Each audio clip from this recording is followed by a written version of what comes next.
அதாவது பேனா வாங்கி அந்த ஃபார்மை வந்து ஃபுல்லாக ஃபில் பண்ணிட்டு, என்னுடைய ஃபோட்டோவ வந்து அதில ஒட்டிட்டு, கொண்டு போய் மேடம் கிட்ட சைன் வாங்கிட்டு வரலான்னு சொல்லிட்டு நான் போனேன். அப்போ வந்து அவைங்க, இங்கெல்லாம் சைன் பண்ணி தரமாட்டாங்க. இங்கெல்லாம் இந்த இது கிடையாது. போங்க அப்படின்னு சொல்லிட்டாங்கன்ட்டு நான் வெளிய வந்தேன். வெளிய வந்துட்டு மாடிக்கு போனேன்.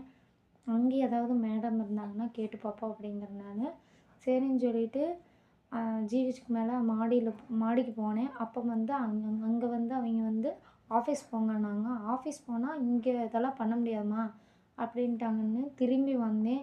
திரும்பி வந்துட்டு திரும்பி என்னங்கிறாங்க, ஆஃபீஸ் தான் போணும் அப்படின்னாங்கன்னு திரும்பியும் போனேங்க ஆஃபீஸு. பொள்ளாச்சி ஜிஹெச்ல இருக்க உள்ள ஆஃபீஸ் இருக்கு. அங்க போனேன். அங்க போனா அவைங்க என்னங்கிறாங்க, "அ ஏம்மா இங்க நீ உன்னால எத்தன ட்ரிப்பும்மா நீ வந்துட்டு வந்துட்டு போவ? பொழுதன்னைக்கும் நடக்கிற குழந்தைய வச்சுட்டு" அப்படின்னு பேசுறாங்க.